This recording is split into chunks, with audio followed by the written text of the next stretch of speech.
The dog started barking at the same patch of dirt for 3 days straight. On the 4th, she grabbed a shovel. Buried 2 feet down was a moldy shoebox cracked open from the rain. Inside was her childhood necklace.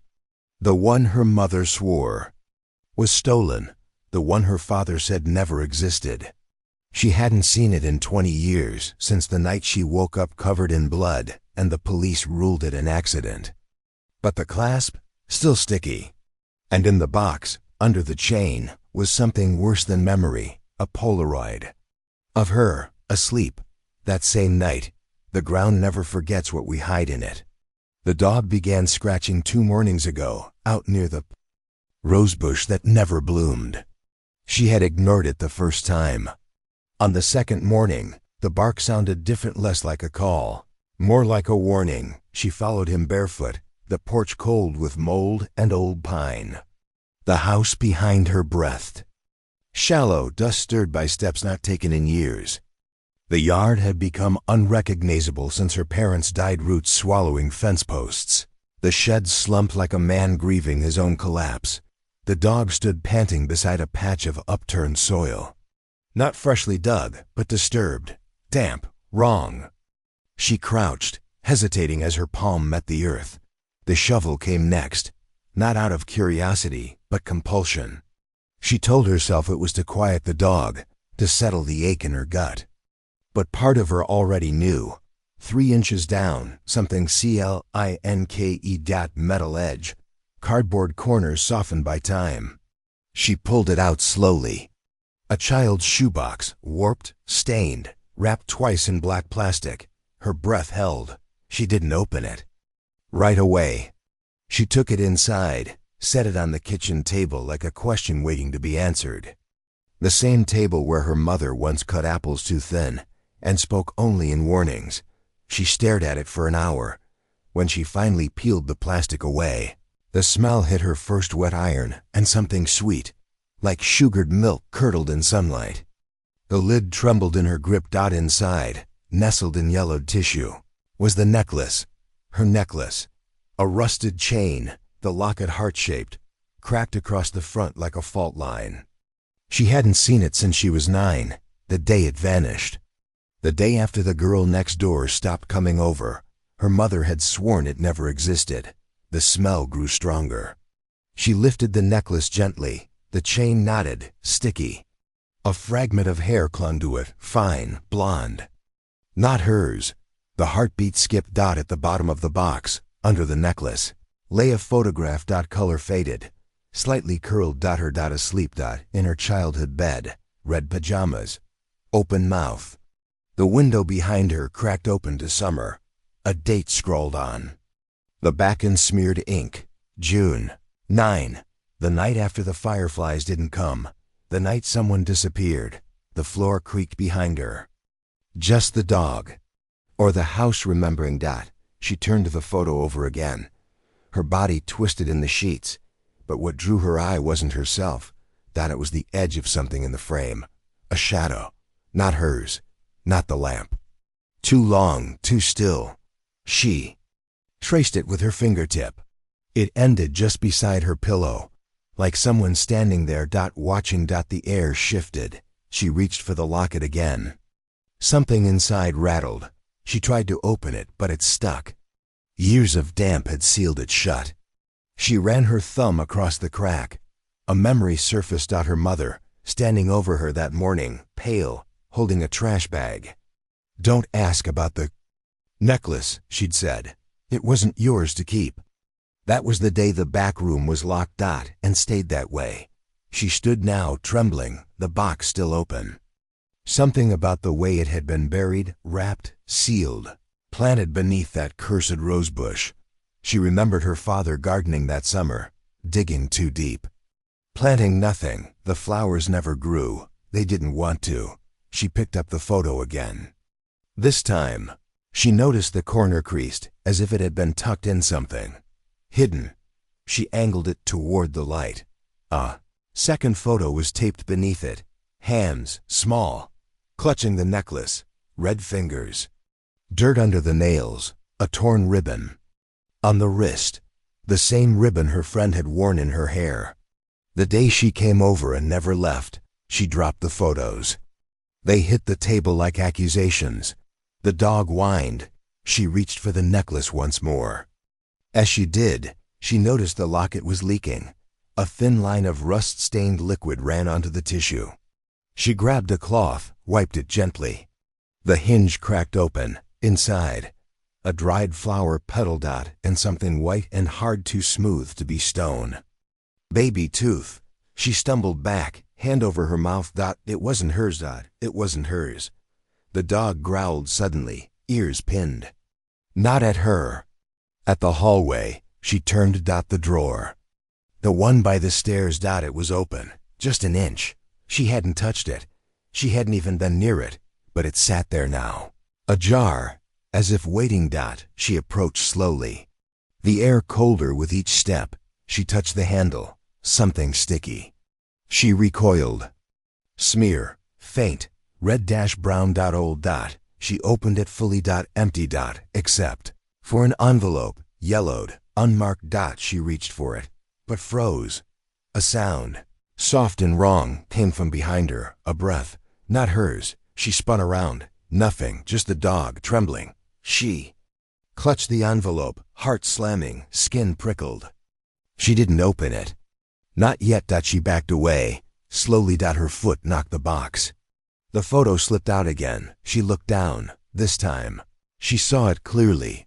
The photo was not just of her. There was something drawn on her cheek, a faint red smear, like a fingerprint. Too large to be hers. The necklace coiled like a question beside it, and beneath the chain, a photo of her sleeping on the night someone disappeared. If justice still matters, you'll want the next page. Memory isn't what we remember, it's what we survive. It started raining just after midnight, sharp, shallow drops that struck the windows like someone knocking to be let in. She stood by the living room curtain, watching the red porch light flicker in the storm, wondering why the rain looked the color of rust. She hadn't planned on going into the attic tonight. But the box changed that. The necklace. The photograph. That shadow at the edge of her pillow like a fingerprint left by a ghost. She climbed the stairs barefoot. Each creak was a reminder. This house remembered everything. The attic door groaned open. Dust swirled in the flashlight beam. It always smelled like dried-out paint and cedar up here. But tonight, something sweeter, familiar, and faintly sour curled under it all. She found the box of tapes buried under an old mattress. VHS, cassette, one labeled in her mother's handwriting. June 91999. The same date on the photo. She ran her thumb over the label. That was the night sirens came. The night she forgot. Or was made to.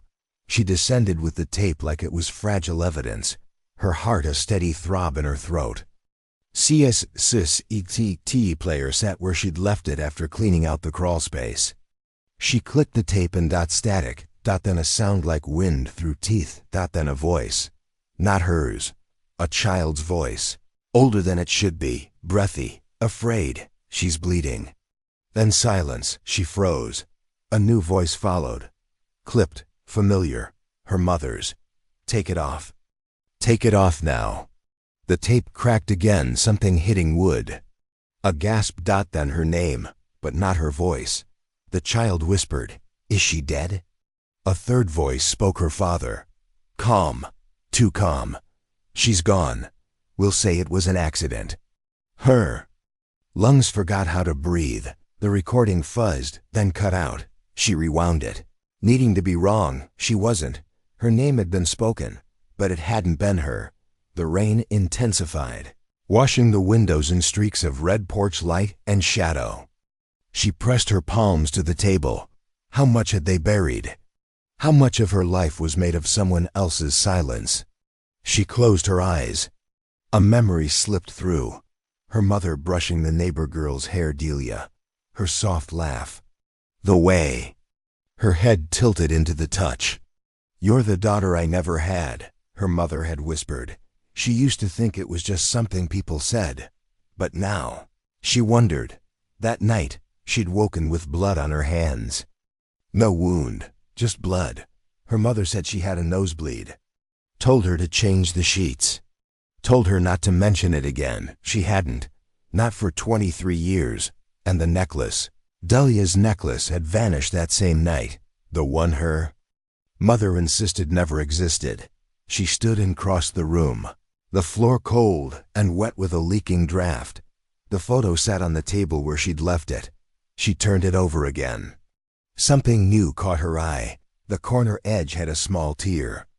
A piece of another photo? She peeled it back. A second image had been glued beneath. A backyard. Twilight. Two girls. One in red pajamas. The other in a white dress. Only one had her eyes open. The one in red. Herself. Looking into the camera. Smiling. But she didn't remember smiling. She didn't remember the photo at all. She didn't even remember that. Night. Not really. She staggered to the sink. Running cold water over her wrists. The faucet squeaked. The water ran pink. Not blood. Just rust.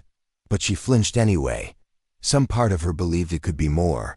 She looked up at the mirror. Saw herself. And behind her nothing. Still. She turned. Just the empty room. Just the box. Just the silence that had followed her since childhood. Her phone buzzed. An unknown number. She answered without thinking. No voice. Just breathing.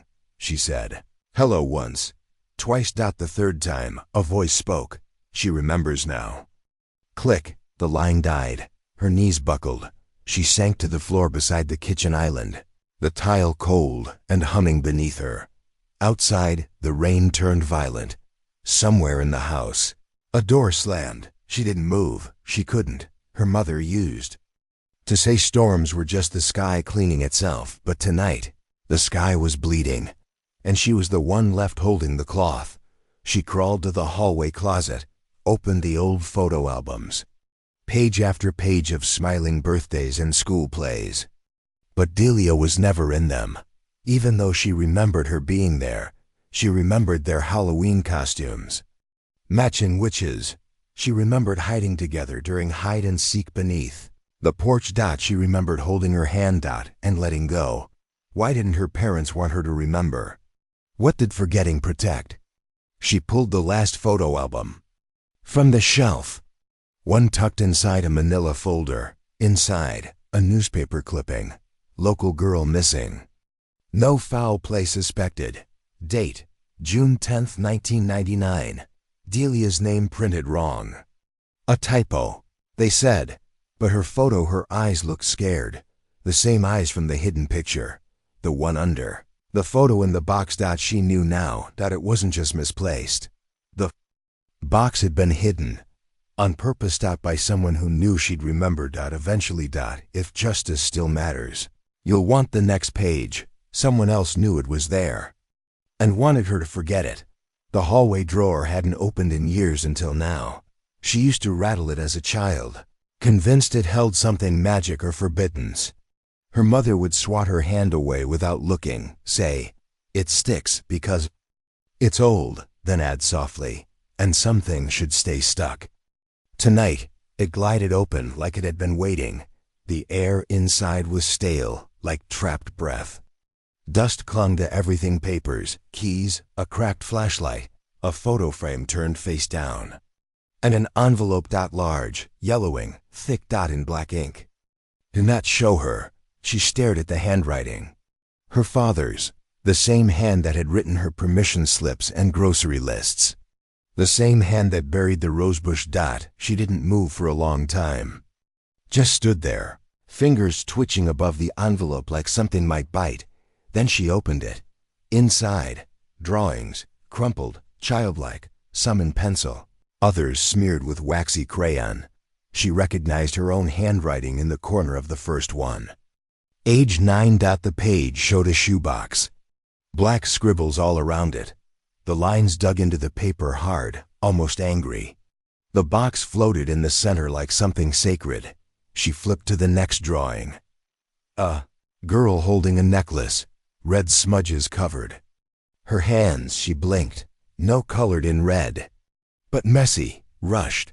A child trying to draw blood without knowing how. Another page. A house. One window drawn in double. Inside, a circle with 2 dots for eyes. Watching. In the corner, a name. Not hers. Delia. She sat down on the floor, the drawings trembling in her lap. She remembered that summer. Her mother snapping crayons in half when she drew too quietly. Her father leaving his coffee on the porch, forgetting it there to cool. And always. Delia. Her friend who had slept over more than once, even though her parents said, "We don't do sleepovers." Her friend who vanished. The drawings were time-stamped, July 3rd, 1999. A week after Delia disappeared. Why would her father keep them? Why would he hide them? Why mark them with "Do not show her" like she hadn't been the one who made them? She picked up one more page, a collage of cut-out faces. Photos from birthday parties, school field trips, Easter in the backyard. But one face appeared in every single cut. Out. Delia. Sometimes she was the center. Sometimes in the corner. In one photo, Delia stood behind her, both of them laughing, but something had been drawn over Delia's mouth. A single black X. Her stomach lurched. A voice in her head whispered she knew something. And they made her forget. She looked at the bottom of the envelope. A single Polaroid. Her father standing in front of the house, holding a garden spade. The rosebush behind him, freshly planted. He wasn't smiling. He looked tired. And something else. Afraid. She remembered that morning, how he hugged her too tight. Told her to stay inside. She'd been proud of the hug back then. Now it felt like a bribe. She turned the Polaroid over. One line scrawled in pencil. She asked too many questions. The hair on her arms lifted. She gathered the envelope's contents and placed them on the dining table. Laid them out like a puzzle, like a confession. There had been no funeral for Delia, just a missing person flyer. Her mother claimed Delia's family moved suddenly. Left in the night, didn't say goodbye. She had believed it, but she remembered the empty desk beside her at school. The way her teacher wouldn't say her name. The way her mother never touched her hair after that. One drawing had a scribble of red across a door. She knew the door. The one that had stayed locked since she was a child. The one her mother said led to where the pipes are. But she remembered Delia asking to play hide-and-seek that day. Remembered her slipping away, giggling, "But I can hide where no one finds me." She remembered waiting, and screaming when she couldn't find her. Her parents had punished her for yelling. They said she scared the neighbors, but she hadn't scared them. She'd interrupted something. She opened the last folded paper in the envelope. It wasn't a drawing. It was a note. Typed. Clinical. If she remembers, redirect. If she insists, medicate. Signed with initials she didn't recognize, but the bottom was stamped with her father's name. As guardian. She sat back in the chair, the room spinning. Her father wasn't just hiding the truth. He was managing it, treating it like a wound he had to bandage, and the drawings he'd saved them. Not out of guilt, but out of control. Proof. That she once remembered. And had to forget. Her dog barked from the hallway. She turned, startled. The hallway light flickered. That drawer still open, but something new sat inside. A button. Red. She picked it up. Tiny, smooth. Not hers. Too small, too delicate. She looked back at one of the drawings. Delia's dress. Buttons down the front. One was red. And missing. Her throat tightened. The house wasn't just keeping secrets. It was slowly returning them. She placed the drawings back in the envelope. Not to hide them. To carry them forward. The truth was no longer buried. It had been filed, stamped, signed, and sealed. By her own father.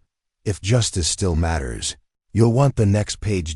Why would her father save something the police never saw? Truth doesn't hide, it burns. Her father had planted the rosebush the day after the service. Not a funeral, just a service, closed casket, no body, no goodbye. She remembered the shovel digging like it had something to forget. Her mother had stood at the window with a dish towel in her hand, staring into the earth like it owed her an apology. Now, years later, the bush had grown heavy, thorned, and stubborn, feeding on something it shouldn't. It bled color every spring, too much color. Almost artificial. She stood barefoot in the dirt, the garden hose curled beside her like a sleeping snake. The soil was wet from last night's rain. Easier to dig. She took the rusted spade and broke ground. The first scoop hit a root. The second pulled up ash. Not the clean kind from a fireplace. This was laced with plastic and scorched thread. She kept digging. Her breath came harder now, sweat prickling at the back of her neck. Something in the dirt refused to let go. Her fingers brushed metal, not the shoebox. Something smaller. She reached in, pulled it loose. A melted corner of plastic, pink, fused to something pale and ridged. She scraped it with her nail. It flaked. Then something softer, a lock of hair, dark and singed at the edges. Still clipped, the hair clipped. Purple with a silver flower. She had given it to Delia on her 9th birthday. She remembered the way Delia smiled when she wore it, said, "Now I match your mom." Because her mother always wore clips back then. Snapped into tight shapes like a secret. She stood up too fast. The garden spun, but the roots below smelled like sugar turned sour. She dug deeper. Her knuckles scraped rock. Another patch of ash, burnt string. A seam. Then nothing. But the soil had changed. Beneath the rosebush, it wasn't just earth. It was memory, compressed and decaying. She sat back on her heels, hands trembling. Her dog barked from the porch. The wind shifted, and with it came the smell. Something old, like plastic dolls left in the sun too long. She went inside. Dirt on her arms like bruises. Her father's office hadn't been touched since the day he left. Everything still sat in place. Files, dust, that broken lamp her mother always hated. She pulled open the drawer, labeled estate. Inside, tucked between certificates and tax forms, was a manila envelope marked with her friend's name. She opened it slowly. The paper dry and fragile. Certificate of death. Date of death: June 10th, 1999. Age 9. Place of death: Cosno. Physician's signature. No coroner stamp. Only her father's name, signed in black ink. She turned the document over. On the back, someone had scratched a word over with something sharp. It tore through the paper like someone was trying to erase truth by force. The word was nearly gone, but she could still make out the start of it. Asphyx. She looked closer. The groove of the blade had punctured the edge of the envelope, cut into another folded paper beneath. A funeral program. Only her parents. Names listed as mourners. No mention of Delia's family. No photo. She remembered standing in the back of the church, holding her father's hand too tightly. She'd asked why Delia's mom wasn't crying. Her father had looked down at her and said, "Because sometimes people cry in silence." But Delia's mom hadn't even been there. None of them had. There hadn't been anyone, only the music. And that red dress in the front row. Her mother's. The same one she wore the day they told the neighbors Delia was gone. The same one she burned in the fireplace 2 weeks later. The rosebush hadn't been a tribute. It had been camouflage, and her father, always with the tidy handwriting and good explanations, had signed off on the silence like a receipt. What kind of man files away a false funeral? What kind of father plants flowers over fire? She picked up the certificate again, ran her finger over the name, Delia. Monroe. Friend. Ghost. Witness. The word scratched into the back, pulsed under her nail like it wanted to be read, not erased. The truth didn't hide. It had been burned. If justice still matters, you'll want the next page. And someone scratched out the cause of death with a knife. She remembered the sound before she saw the object's soft plastic grinding against wood, like something shifting in its sleep. It came from the attic crawlspace, the part tucked behind the old trunk of winter coats and water-stained ornaments. She hadn't opened it in years. The air up there always felt stale, like a held breath. Her mother used to keep candles lit when she cleaned it. Said dust was a kind of memory. She reached for the latch, bracing herself against the scent of mothballs and something older paper, maybe. Or ash. Inside, the box waited. A shoebox, but not the shoebox. This one was gray, flattened at the corners. She lifted the lid slowly. Under a tangle of film negatives and a cracked plastic comb sat a cassette recorder, black, boxy, cheap. A post-it note still clung to its side, the glue browned and curling. Her father's handwriting, "Don't erase." She turned it over. The tape was inside. She almost didn't press play. Almost got the recorder word. Then hissed.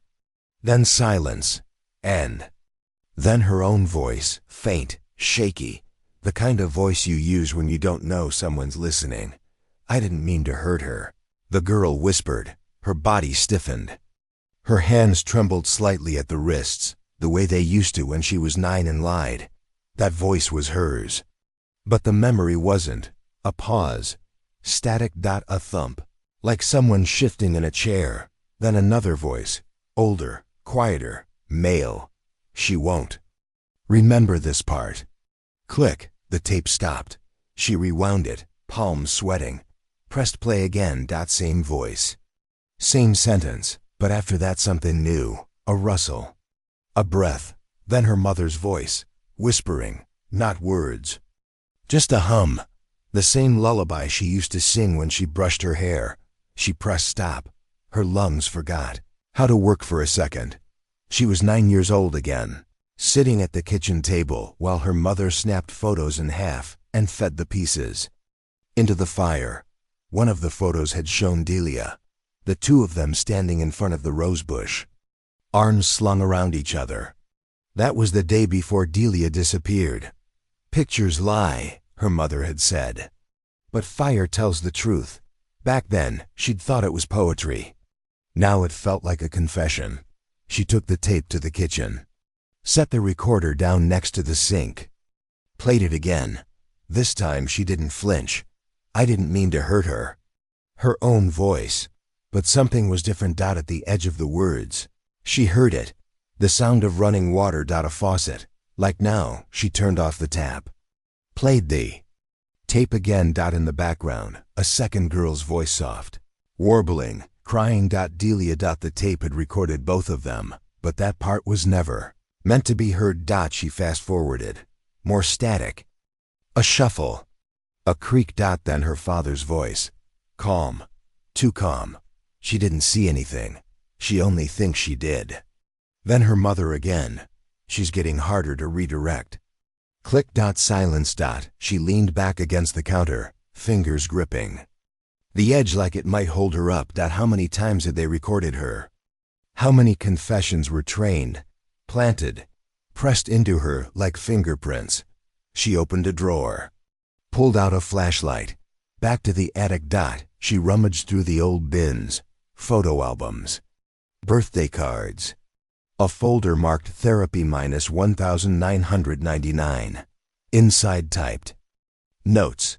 Patient demonstrates recurring distress when presented with imagery of water, enclosed spaces, or red clothing.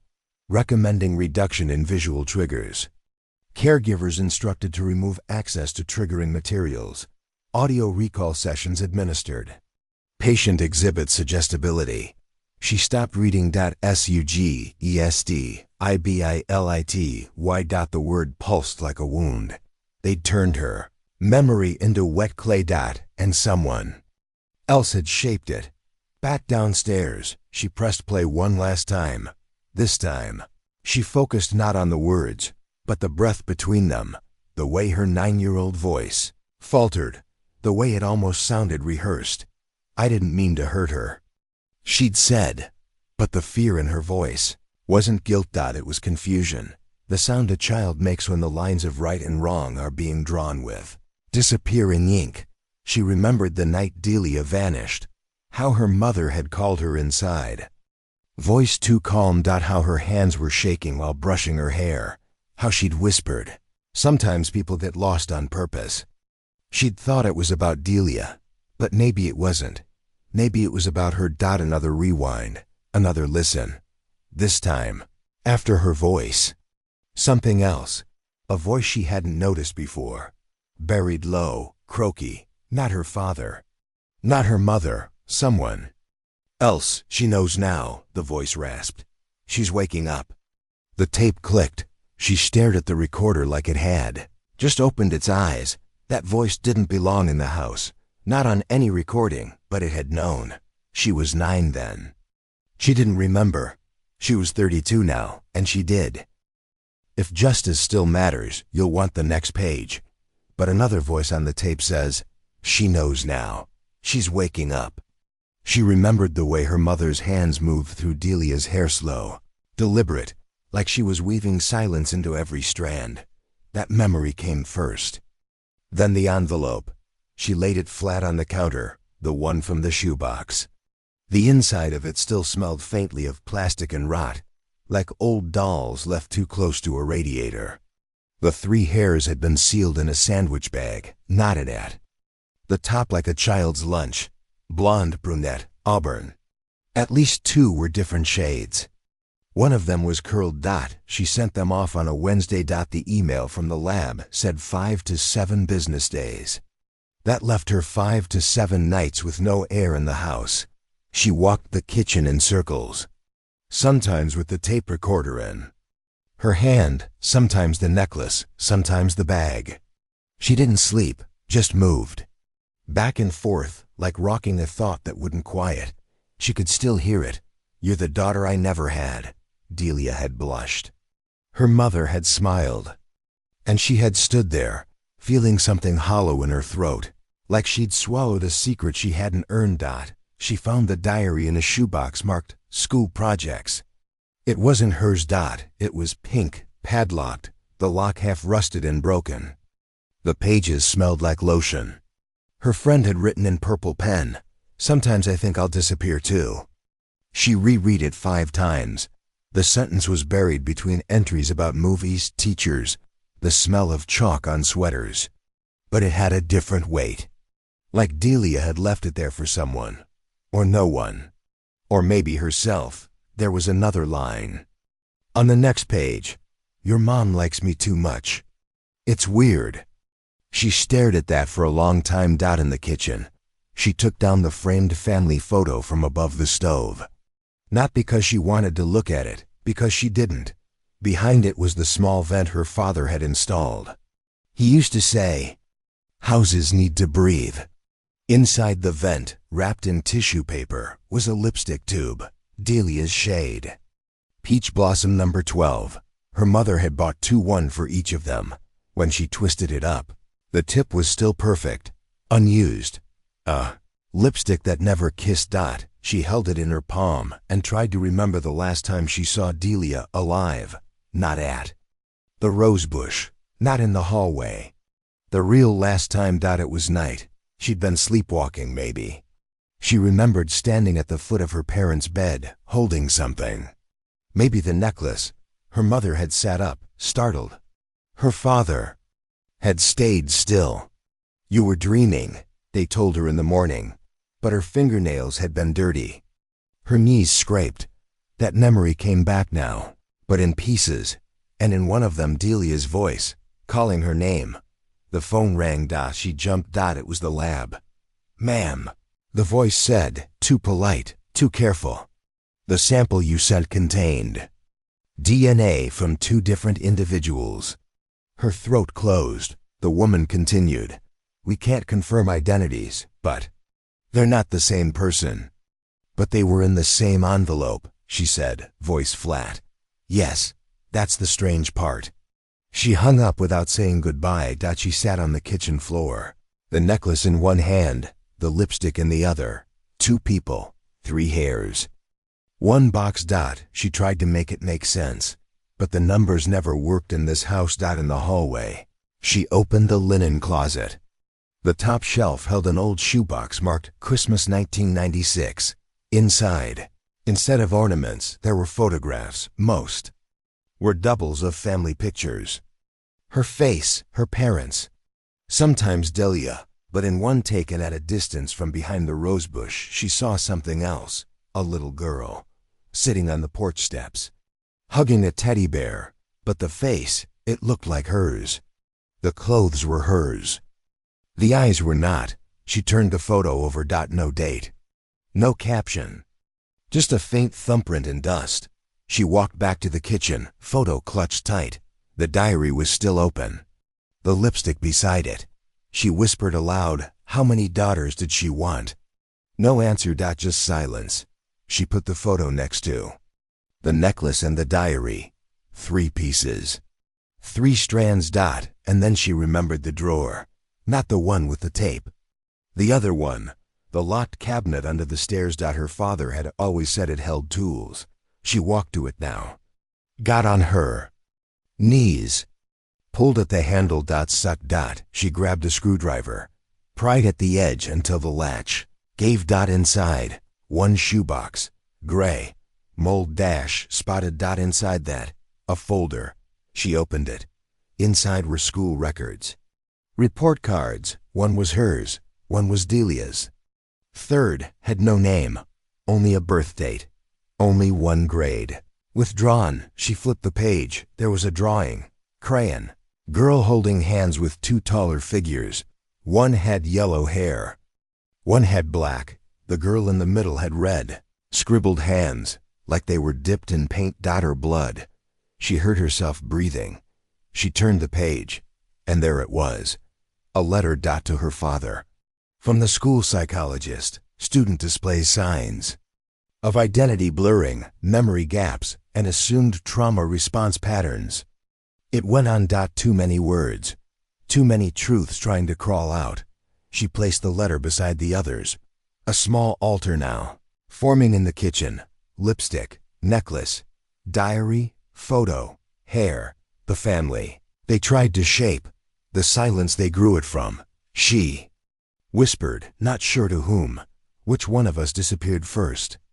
There was no answer, only the low groan of the house settling, the kind her mother used to say, meant the walls were remembering. She looked back at the shoebox. 3 girls. 2 strands matched. 1 didn't. Which one was real? Which one was made? She looked at the old photo again, her face, but not her. Was that the version they wanted to keep? Or the one they tried to erase? If justice still matters, you'll want the next page. The lab calls back. The hair belongs to 2 different people. We bury what we can't speak. She remembered the night the porch light blew out. Her mother said, it was just wind, but wind doesn't leave footprints. The boards under the porch were always soft, damp from years of rain and rotted petals falling from the rosebush her father insisted on planting. He said it would keep the house smelling sweet. But beneath that porch, the smell was always different: wet earth and something sharp, like rusted nails and vinegar. She was 32 now, but the floor still groaned beneath her weight like it remembered who she used to be. She pried open the panel with her bare hands. The nails gave with a groan. Behind it, dark. Soil packed tight. A child could fit there. A body could disappear there. She hesitated, flashlight trembling in her grip. Then she crawled in. It was narrow. The air was old. And the silence didn't feel empty. It felt like someone was listening. She found the box almost by accident. Her fingers hit plastic, then something softer. The box was wrapped in a towel. Baby blue. Monogrammed with a name she didn't recognize. She dragged it out into the light. It wasn't heavy, but the air around it was. Inside. Bones, not a full skeleton. Just a hand, small, delicate. The nails were bitten down, wrapped around the wrist. Was a bracelet made of knotted string and plastic beads. The kind children make at camp. It spelled out a name. The name was hers. Her hands began to shake. She called the police. They arrived with gloves, bags, silence. They didn't ask much. They didn't have to. One of them recognized her. Sighed. He remembered the case. Said he thought it was closed. She didn't answer. She didn't remember enough to say anything true. They took the box. She kept the towel. Later, she sat on the porch steps, The baby blue fabric folded in her lap. She remembered the color from somewhere. A photo maybe. Or a video that night. She watched every home video she could find. Hours of tape. Birthdays. Christmas. Blank stares. Then she found one. Labeled only with a number. 81,891. The year Delia vanished. She pressed play. The image rolled. A baby crib. Her, sleeping. Her father in the background, adjusting the mobile. She won't remember any of it, he said. The voice was calm. Too calm. Then silence. Then movement. The camera panned too fast. A blur. A flicker of skin, fabric, shadow. But if you paused it just right, you could see it. A hand, small, reaching into the crib. And the bracelet on its wrist spelled out a different name. She was sleepwalking again. They always said. Her bare feet found the cold hallway before thought could. Wood, dust, silence. The house breathed differently at night like. It remembered. She passed the rosebush window. The soil outside looked softer now, unsettled. She didn't look long. In the reflection of the glass, she caught the flicker of her younger self, a flash of pale cotton pajamas, a shadowed face, mouth parted like it was mid-scream. She blinked, and it was gone. Her therapist had warned her. That trauma doesn't stay buried, it waits. That dreams aren't dreams at all, but something trying to be heard, something old. Something she once knew but couldn't carry. That morning, she awoke on the living room floor with a scratch across her ankle and dirt under her nails. The VCR had rewound itself to a tape she didn't remember placing in. It played only snow, not static. Not noise, snow. On screen, her father's voice hummed low like background radiation. She won't remember any of it. She didn't flinch. She closed the player, but didn't eject the tape. It would wait. They always did. The attic door creaked when she pulled it down. Not loud but long. As if the sound itself remembered the weight of everything it had held back. The crawl space was tight. Her flashlight caught dust hanging and slanted. Beams, undisturbed for years, but someone had been there. A footprint in old insulation. A crushed spider web. And then, beside an old quilt box, the envelope. Its paper had yellowed at the corners, like teeth left too long in a drawer. No stamp. No return, just her name in her uncle's legal scrawl. Inside, a single letter, folded once.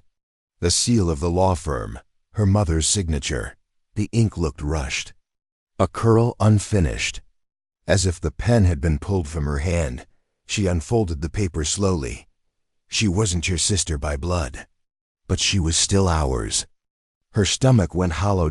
She had thought the letter might explain the screams, the drawer full of burned drawings, the hush that fell over dinner like a fog they refused to name.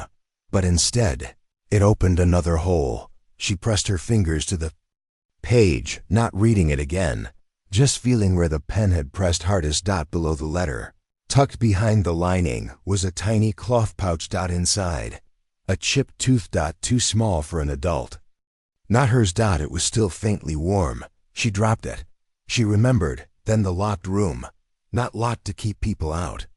Locked to keep something in. It was wallpapered with stars. That's what snapped it back. Glow-in-the-dark stars. Tiny plastic ones. She used to trace them with her fingers in the dark, whispering someone's name over and over until the whisper turned into sleep. And then the dream broke open. There was screaming. Her friend, not play screams. Not pretend. And her mother saying, she saw too much. She wasn't talking about the friend. She was talking about her. She ran. Down the stairs. Through the hall. Past the kitchen where her mother used to clip coupons in silence, like the paper had wronged her. Past the foyer where her father once bent to tie her shoes. His hands always cold, even in summer. She didn't stop until she stood in front of her uncle's office. He still kept the old building. The bell above the door rang like a toy too far. From childhood, he looked smaller than she remembered. Like someone had shrunken in grief. His tie was crooked. His coffee smelled burnt. He didn't smile. "You remember, don't you?" he asked. She didn't answer. He opened a drawer, pulled out another letter. This one wasn't sealed. It looked red. "Read 100 times." She took it with shaking hands. It was her mother's handwriting again, softer this time. "If she ever asks, tell her I tried to stop it. Tell her I screamed." Her uncle turned away when she read that line. "Pretended to file something, but no drawers opened. You knew." He nodded, "But I didn't know how much. Your father, he was good at erasing things, even from me." That was his fear, she realized. Not prison, not guilt, erasure. Being next. The echo of the girl's scream came back then. Not through memory, through air. The walls of the office were too thin. She set the letter down and left without a word. When she got home, the light in the hallway flickered once, then went out. Her hand grazed the wallpaper. She counted the stars. 32, the same number as her age. And on the 32nd star, she found a smudged. Red. Faded. Blood, maybe. Or crayon, but she remembered now. It was both. She took the letters and placed them in the shoebox. It didn't feel like closure. It felt like a beginning. She walked to her room and opened the bottom drawer of her nightstand. Tucked beneath old receipts and loose buttons. The silver bracelet her friend used to wear, the one with the purple stones, the one she buried twice, the one her mother said never existed. She put it on. It fit. If justice still matters, you'll want the next page. The VHS clicked again in the living room. She hadn't pressed play, and as the snow returned to the screen, the frame shifted. A crib, a mobile of stars. And someone reaching in a hand too large to be hers, too fast to belong. Then static. Then silence, then black.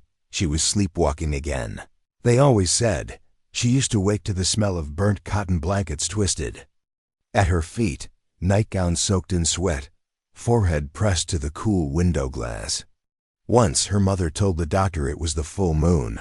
"She gets pulled," she said, "like the tide." But she remembered now. It wasn't the moon. It was the fire. The neighbor boy's house sat 3 doors down, weathered blue siding sagging like skin too big for bone.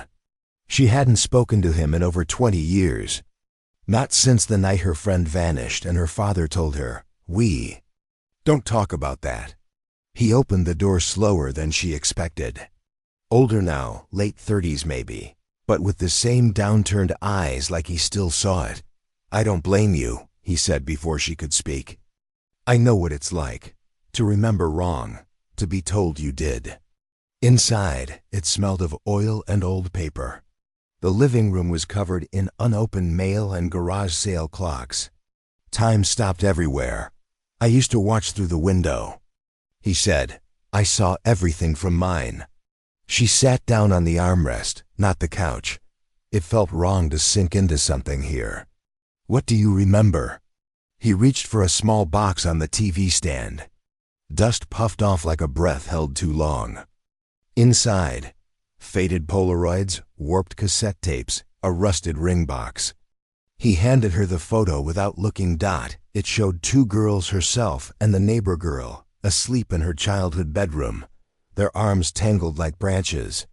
The timestamp said 2:04 a.m., but the photo hid something worse. In the reflection of the window, a third figure stood outside.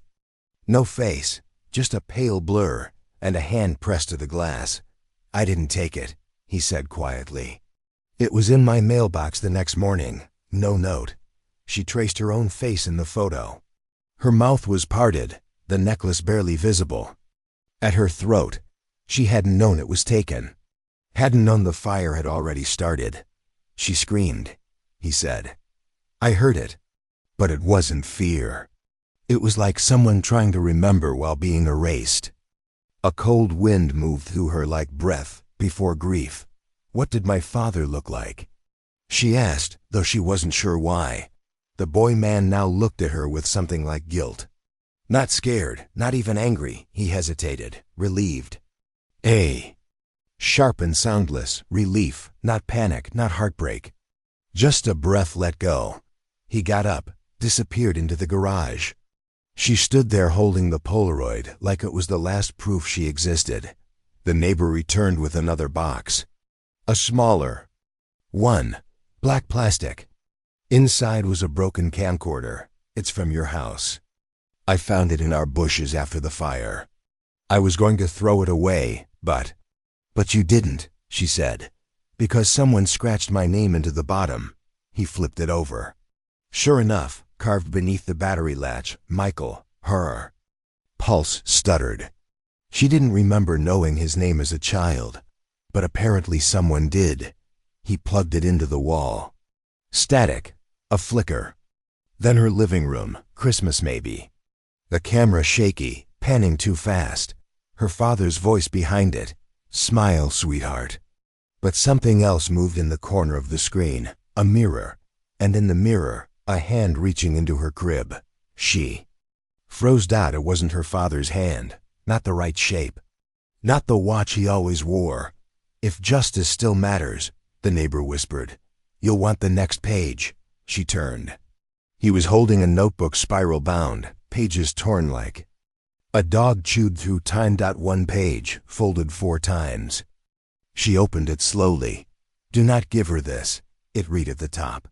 And beneath it, in her mother's handwriting, she wasn't yours by blood, but she was still ours. There was a tremor in her spine, not cold, not fear. Something older. Like her bones had been told a lie too many times and finally stopped listening. She sleepwalked. Her therapist had said just last week, because she couldn't scream. She stared at the paper like it might catch fire. So she wasn't my sister, she said aloud, though the neighbor hadn't asked. He only nodded. But she lived like one, and died like a secret. She felt the floor shift. Or maybe it was her knees. She wore the necklace, she whispered. The one they said never existed. He reached into the box one last time. Pulled out a charm, not the necklace. Just a bracelet. Hers, still scorched from the fire. Bent, the clasp snapped. In half, I found this too, he said. In our bird bath, weeks later, she took it. The metal smelled of ash and lemon cleaner. And the funeral? She asked. He shook his head. There wasn't one. There was a church service. But no casket. Your father said it was handled privately. The silence settled thick between them. She stood. Her hands trembled. Do you know why she screamed? He didn't answer for a long time. Just stared at the Polaroid. She screamed, he said, because someone locked the door from the outside. A final image surfaced. The drawer. The envelope marked, do not show her. The photos. The handprints. The time estamp. They buried what? They couldn't speak. And when it tried to bloom like the rosebush, someone set it on fire. She turned to go, then stopped. Why did you keep it all? She asked. He blinked. Because I thought one day you'd come back and ask. Outside. The wind had picked up. Her car was covered in a light film of dust and fallen leaves. She stood on the porch and looked back once. Through the neighbor's window, she saw her childhood bedroom reflected. The curtains fluttered, and for just a second too fast to catch, too slow to forget, a hand pulled back the curtain from the inside. The dead don't testify. But silence screams. She stood behind the courtroom glass like she had once stood behind the hallway wall, as a child listening, holding her breath, trying not to be seen. The floor beneath her shoes didn't feel like tile. It felt like the concrete under her old porch, the crawl space where voices were not supposed to echo. The gallery was half empty, or half full, depending on what side of memory you were standing on. The judge's gavel struck, and something inside her spine twitched. She remembered the day they said her friend was dead. Her mother said it through a door. Her father said nothing. But the dog cried all night, scratching at the backyard dirt. Now, years later, they sat in suits. Her mother blinking too fast, hands wrapped around a bottle of water like it could save her. Her father stone still, eyes like winter. A single shoebox sat on the evidence table, sealed in plastic. The officer peeled back the tape, as if unwrapping a gift no one asked for. Inside, the melted cassette, the photographs, the bones, the red hair clip. She waited for her name to be called, waited like a child waits for thunder, but the photo hid something worse. She sat down and faced the lawyers. Her uncle was one of them, her mother's brother, the one who handed her the letter 2 chapters ago. He couldn't look at her now, just shuffled the papers. State your name. She did. And your relationship to the defendants? She paused. Not because she didn't know, but because the word felt like glass in her throat. They raised me, not parents. Not anymore. A Polaroid was passed around. 2 girls asleep, 1 necklace. 1 figure in the window. The judge leaned forward. Do you believe? Your memories are reliable? She wanted to laugh. I believe what I survived. Gasps, scribbles. Someone coughed. She handed over the drawing she found in the locked drawer, the one with her red crayon hands and the burning bush behind her. Tell the court what this is. It's what I wasn't allowed to remember. She described the crawl space, the day the dog found the box, the words on the tape. The night she sleepwalked into blood. Her father didn't blink. Her mother cried, but only when they showed the clip where she burned the photographs, whispering names into the flames. Someone whispered, Jesus. Her uncle stood. Objection. These recollections are trauma-based, and she turned. So was the whole childhood. The court went silent when they played the tape. Her 9-year-old voice crackled through the speakers. I didn't mean to hurt her. Then a second voice. She saw too much. Then her father's voice. She won't remember any of it. She turned. To the jury, they made sure I wouldn't. But the tape didn't end there. Not this time. Static. Then a lullaby. Then the sound of digging. She gripped the witness stand. The dog had dug in that exact rhythm. An officer passed her the burned bracelet. Is this yours? No, she said. It was hers. And how do you know? Because I buried it. With her. I just didn't remember until now. Whispers swept the gallery. Like wind through dry grass. Her mother began shaking. Her father leaned back. Reversal. She once thought silence protected them. Now she saw it protected what they'd done. The judge turned to the defense. Do the defendants wish to speak? Her father stood. Adjusted his tie. My daughter has a vivid imagination. He said it like it meant something. She was a quiet child. A sleepwalker, always afraid of shadows. But shadows don't leave bones in boxes. She invented these stories. She was lonely. He glanced at the bracelet, at the necklace, at the charred photo. Grief does strange things to the mind. Her mother whispered, she's making it all worse. The prosecutor asked one final question. Then why did you plant the rosebush? No answer. The silence this time was volcanic. He only blinked when they showed the video where a hand reached into her crib. Her hands, grown now, clenched. Took the stand again. They asked if she had any final words. She looked straight into her father's eyes, then her mother's. The world was watching. She spoke 6 words. My dog found what they buried. If justice still matters, you'll want the next page. They were 9 when they met, one with scraped knees and a popsicle stain on her chin. The other quiet, with a broken bracelet tucked into her sock. They traded secrets under the monkey bars. The necklace came later. Now she stands alone, a grown woman holding a child's necklace, like an answer that never arrived. The shoebox sits at her feet, not in a grave, not buried, just resting on dry soil near the edge of the river. The wind keeps tugging at the folded paper inside. There was no grave. The courtroom was packed. Reporters scribbled. The judge sighed, like someone who already knew where this would end. Her parents never looked at her. Not once, but today This moment by the river, there are no eyes but the wind's, no cross-examination. Just her, the shoebox, and a body that was never fully found. A crow lands nearby, watches her. The same kind that used to perch on the power line behind their childhood home. It lets out a sound that doesn't quite feel like a call. More like a warning. She kneels. Opens the box. Inside, the broken hair clip, half a drawing, 2 melted beads, and the necklace, the one her friend gave her the day before. Everything turned into silence. She remembers now. The hallway had smelled like bleach and burned plastic. Her mother dragging a trash bag out the back door. Her father whispering, "Don't cry now, baby. Be brave." But the photo hid something worse. She holds the necklace to her palm. It's heavier than it used to be. Or maybe she is. In the flashback, her friend had wrapped it around her wrist and said, "Now we match." That was their last sleepover. The night of the fire, they told her it was a gas leak. Told her she'd sleepwalked through the screams, that she made up the smell, that none of it happened. But when she closed her eyes, the screams came back different. Not fear. Begging. The neighbor had remembered the fire too. The screams, the face in the window. But most of all, her father's face.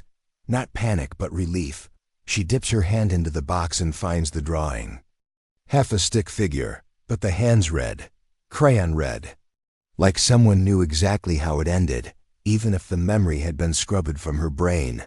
She lights the candle she brought. It flickers. The wind tries to kill it. But it stays, small. Defiant. There's no gravestone to lean on. No coffin to whisper over. Just the shoebox and the necklace, and a name she hasn't spoken aloud in years. Maribel. The wind seems to stop when she says it. A butterfly, one wing torn, lands on the corner of the box. She doesn't blink. Just watches it. She thinks of her mother again, cutting photographs, burning them piece by piece, whispering to the fireplace like it would answer. Once, she caught her mother whispering Maribel's name. Just once, she had asked, "Who is that?" Her mother had gone still, then said, "That's no one." That was never anyone. But silence holds fingerprints. She presses the shoebox closed and stands. The water laps at the bank. It knows. She steps into the riverbed, shoes sinking into mud. The shoebox in her hands. One last time she opens it. The necklace sits on top. She lifts it and wears it. Not because she wants to remember, because forgetting is how they got away with it. Because the water kept the last piece. She wades in. The river welcomes her, cold, soft, unforgiving. When the box slips from her hand, it doesn't float. It sinks. But the necklace doesn't. It catches on a reed, glints once. Then something else surfaces, soft, pale, the shape of a child's dress. The water gives back what it never wanted. She waited. Through silence, through rot, through me. The front door hung open behind her, hinges stiff from years of unused care. She paused at the threshold, letting the creak settle like a sigh. Sunlight spilled across the dusty floorboards, the only warmth in a house that had known too much cold. The rosebush stump lay at the center of the yard, roots curled like broken promises. She knelt, hands raw from clearing dried vines. 2 days earlier, the court had sentenced the father. Life with parole only. Her mother was in a facility now, lost somewhere in her own mind. Both gone, but not their echoes. She pulled at the thickest root. It resisted. Dirt fell in clumps. She remembered how it had smelled charred flesh under bloom. A grave without a body. Pride had curved in her shoulders that day. Pride she wore like armor. Now it cracked, revealing something smaller. Loss. Regret. A question shaped like a bruise. She set aside the root and reached for a packet of seeds. Inside, Maribel's favorite flower, white lily. She pressed one bulb into the earth, covered it gently, her fingers trembling. The soil accepted it. Behind her, the floorboard creaked. She turned. Empty. Just the house settling, she told Herself. But she paused, remembering childhood, her father's boots stomping through these halls, her mother chasing firelight across walls. Now the walls were bare, frames removed, memories erased. She stood and walked inside, brushing dust off her palms. In the living room, the shoebox sat on the coffee table, its plastic lid cracked, photos and letters spilling out like confessions. She picked up the burned hair clip, traced its edges. It felt delicate now, human almost. She tucked it into her pocket. So this is what waiting does. It collects everything you left behind. Outside, the dog barked once, sharp, insistent. She froze, then walked outside again, box in hand. The bark came again, closer this time, but the dog wasn't here. He'd stayed with her in the city. This bark was from somewhere deep underground. Or maybe inside her head. She dropped to her knees, reaching into the hole where the rosebush had been. Fingers brushed something solid. She pulled it out, a small box, metal, tarnished. Inside, Maribel's bracelet, shiny now, like it had been. Cleaned by time and guilt, emotion reversed. She had buried it to forget. Now she unearthed it to remember. The dog barked again. Overhead, a plane flew, thundered in the sky, and lit the yard. She half expected her father to be waiting at the porch steps, remorse in his eyes. But he wasn't. He had faced his punishment. Ivy would grow, guilt would rot, but the sentence wouldn't bring her friend back. She opened the metal box. Inside was a crumpled USB drive. She hadn't known it existed. She touched it, remembering. The locked drawer, the letters, the tape. Evidence of their betrayal. Proof of what they had done. She pressed the drive to her chest. The dog barked once more, this time at nothing. Just the empty yard, the new flower bed, sunlight dancing on the porch floor. She closed her eyes. The breeze carried pollen, dust, the hollow echoes of her childhood laughter. She breathed it in. She planted the lily with both hands, smooth soil over it, tamped gently. White against brown, hope against rot, memory against silence. If justice still matters, you'll want the next page. She stood and stepped back. The flower looked small, fragile, defiant. The dog barked again, but there was no dog. Just the wind through empty branches. This time, it's only dirt and silence. And sun. It started with the drawer. The girl sat on the carpet, legs crossed, tracing a line of dust with her finger. Her name was Ellie, 5 years old, curious in ways that frightened her mother. She looked up at her. Why is that one locked? She didn't answer right away, just smiled, thin and tired, and said, some stories stay asleep. The room was small, sun-warmed. The town quiet, forgettable. A place where mail still arrived. On time, and children rode bikes to the end of cul-de-sacs and turned back before the woods. They had come here to forget. She had built a life from the pieces that didn't burn. Photos gone. Shoebox buried. Testimony sealed in old courtrooms. That now held someone else's grief. But that drawer, in the oak desk no one else touched, remained. It never groaned open. It never needed to. Once, in the night, she heard it click. Ellie asked again a week later. And again the next month. Each time she would brush it off. A myth, a grown-up mystery. But Ellie had her eyes. And that same ache in her voice when silence stretched too long. She kept the key under a chipped porcelain dish. The kind her mother used to collect. She never touched it unless she had to clean around it. Even then, she avoided looking. Flashback. Brief and sharp. The day she burned the photos. Smoke rising with the past. The image of Maribel's necklace curling in flame. Some things shouldn't survive, she'd whispered. But the photo hid something worse. Under that charred edge had been another face. Not the father, not the mother. Someone else. A third. She had kept the secret, even through trial, even through recovery. Not for them, for herself. Because some things, once said, could never be unsaid. Her daughter deserved quiet. A letter sat in her dresser drawer, unopened. Mailed from the institution a year after sentencing. Her mother had tried to write. She never read it. Just moved it, again and again. Each time she packed out that morning, the air had smelled like lily. A storm had passed the night before. Dew clung to the grass. Ellie stood by the window, watching the neighbor's dog dig at a fence post. He keeps finding bones, Ellie said. She froze. She knelt and checked the calendar. 10 years. Mom, Ellie said again. There's something shiny in the dirt. She stepped outside. The yard was clean, just soil. But she still felt it, the way memories stick to skin. She planted flowers that day. New ones, wild poppies. Maribel had once said they looked like tiny suns. She placed the last bulb in the dirt, smoothed the soil. Another. The wind shifted, and she thought she heard Maribel laugh. Inside, Ellie was drawing. Stick figures holding hands. One with a red necklace. Who's this? She asked gently. Ellie pointed. That's me. That's you. That's the girl who lives in the drawer. She didn't sleep that night. The next day, she opened the drawer. It took a moment to remember the rhythm. Insert, turn, click. The sound felt louder than it should. Inside, nothing monstrous. Just a folded note, a ribbon, a USB drive.